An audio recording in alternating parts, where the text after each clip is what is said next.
Hello, and welcome everybody to the Great Inflation versus Deflation Debate, Part 14, Hangman's Body Count. This is going to be the last entry in the thing. It's been really fun doing this whole thing, and hopefully you guys found this interesting. And now the whole thing will be together in one playlist for you guys to go back and watch again or go through and read all the various articles together.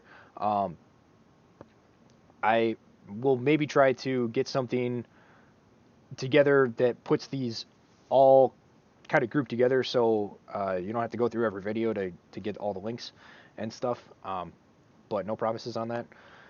Anyway, let's get into the article. The Great Debate Hangman's Body Count. This disclaimer here is just because there's a long time between posts. We're going to jump over that. So at long last, we understand how hyperinflation works. It is caused by hypervelocity, meaning folks are spending their money as soon as they get it. I'm not going to go much into their differences in Weimar and today because honestly the differences are actually small, larger than Vox indicates. See, we have the world's leading reserve currency. Companies and governments have enormous amounts of cash on hand ready to dump, and I showed previously the Fed has no idea how much cash is actually out there in the international market. We know that there is a roughly $2 trillion in corporate cash reserves in the domestic market. We're told it's actually as much as 5 to 6 trillion in the international market, and that's on the low side. Kids, this isn't even counting what the governments around the world are hoarding. Remember, one of the benefits of being the foremost reserve currency is that oil is priced in dollars. So to buy oil, you first have to buy dollars. That's important. It's a very big deal. So there's a lot of demand for dollars out there, and there's a lot of dollars hoarded up. And thus we see that the engine is certainly sufficient to put the train in motion. In fact, there is probably enough cash out there to blow it to hell and gone. No, it's not like Weimar. It's very different. It's very, it's very different. But history doesn't repeat; it rhymes. A common but often ignored phenomenon is that even during hyperinflation, the central bankers think that there isn't enough money to go around. Why? Because I have explained it as velocity during driving the problem, not an increased supply of money. Remember that the central bankers are all worshiping John Maynard Keynes, damn his eyes. So they have a complex economic situation as simplistic equations that can be manipulated with godlike precision. They have equations that they really believe accurately can describe something as complex as an economy. Too much X and a little Y, too much V, take away some Q.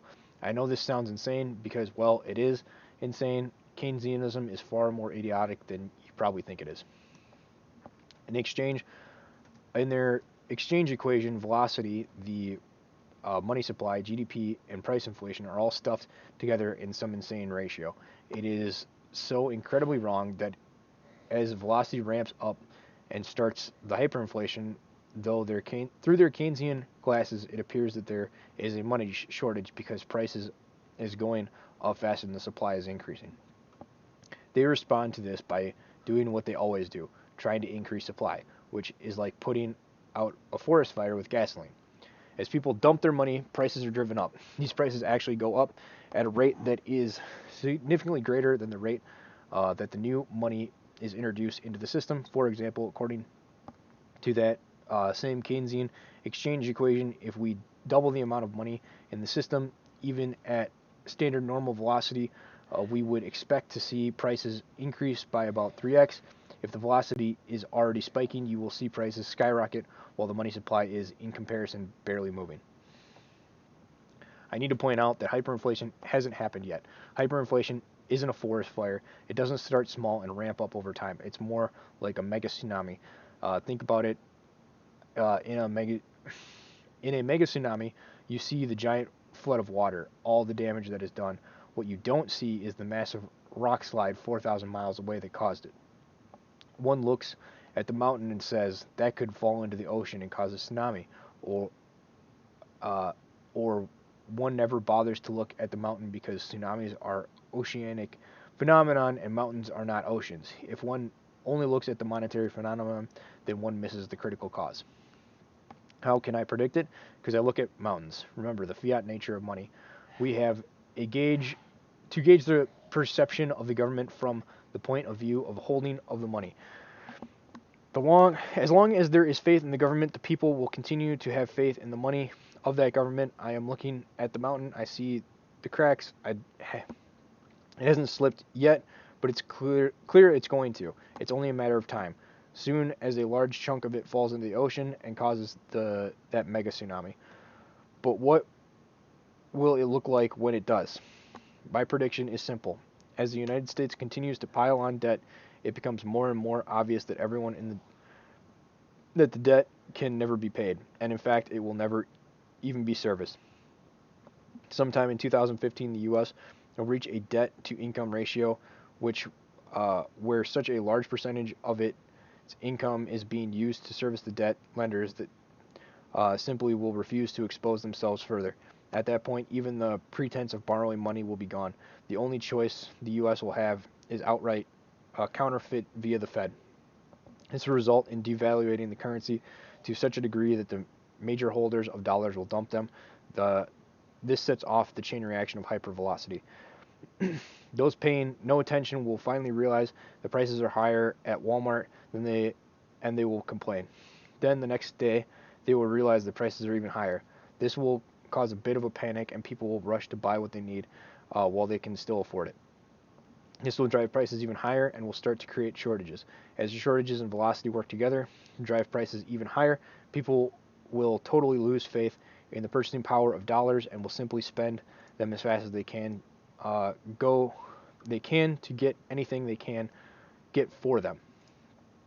The government will not recognize this. The Fed will see it, but will not understand it. As explained earlier, they will see it as an actual shortage of money. Being idiot neo-Keynesians, they will probably even see it as a sign that the economy has finally woken up and call it good news. It will look to them like they finally have a chance to go from a stimulus-driven economy back to a normal credit model. They will respond by doing exactly the wrong thing, dumping more money into the system. Injecting it into the system won't be a problem at this point because the dollar will be so devalued and the prices will be so high,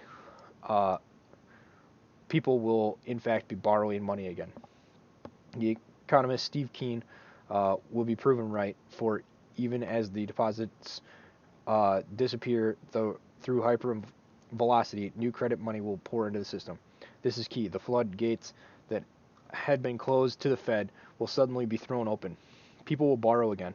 Vox pointed to Weimar, and so shall I. Even as they reject their currencies, the people borrowed, and why wouldn't they? This will continue until the system is totally destroyed and a new system is created to replace it. But what will it look like while it's going on? What will it mean to you? You need to prepare for shortages. You need to prepare to be able to do without.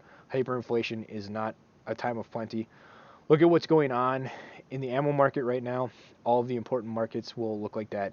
You aren't going to starve to death, but you will likely be changing your diet. It's entirely likely that at some point imports will simply stop. If they don't stop completely, the prices of such things will be astronomical. Look around you.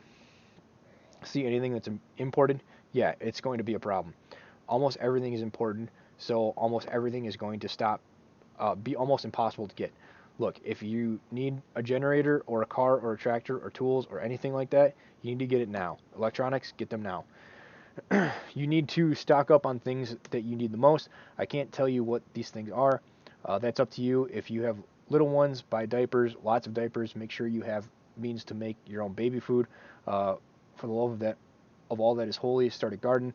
Stock up on canned goods and water. You need skills. You need to know how to preserve food, how to produce food. You need to learn how to fix things and mend clothes. You need friends. You need a small community that can aid and support its members. And I recommend a healthy dose of prayer, lots and lots of prayer. This is not the end of the world. Remember that. There have been worse times before. There will be worse times in the future. Rome fell, but there stands Italy. The families alive there today can trace their roots back through the centuries to the days of Nero. They survived, so will we. It will be in a different form, but we will survive. We will not forget how to make electricity. We will not lose our technology. There is no zombie apocalypse. Uh, Suck it up. In the next few years, we will find ourselves facing a wall of fire. We have no choice in the matter. We will meet it as men. We will starve it, stare it down. We will walk right through it, but we will not be walking alone. We never walk alone. And if I'm wrong, it is uh, death by ice, and I will concede Vox to Vox in 2016. Uh, if it is to be ice, then you need to prepare for largely the same things and do the same things you would prepare for hyperinflation. Deflationary collapse, you will deal with shortages just like you would during a hyperinflation. You need to be prepared for that either way. Your skills and a means to produce things that are not going to be easy to get. In short, just look at the Great Depression, then imagine it's a lot worse. Either way, we will emerge. We will be burned and battered, and in our old age, we will complain bitterly about all the wounds and scars, and our children's children will roll their eyes before they hear the same tired story yet again. The world does not end this way, people. They have been worse times. It's just hard to see from the limited perspective. At this time, I would like to thank Vox publicly for the time and work he put into this debate. He did a fantastic job, and it was an honor. He was an honorable opponent. The success of this exercise was never going to be judged by the scorecard, but instead by the education it could provide, the questions, and it might inspire. Thank you for reading, and may God have mercy on us all. Now, for the love of God, do something. And that concludes the debate. Which side do you think won? Discuss. I'd like to. It'd be really interesting to kind of see videos and responses to this kind of thing, and make this more widely spread and known, because the things that they were talking about in 2013 seems like they might be taking fruition.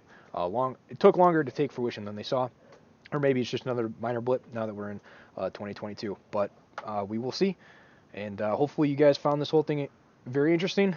And yeah, if you happened on this last one, there's a whole playlist that follows the whole debate. I highly recommend it. Thank you guys for watching, and have yourselves a good day. Goodbye.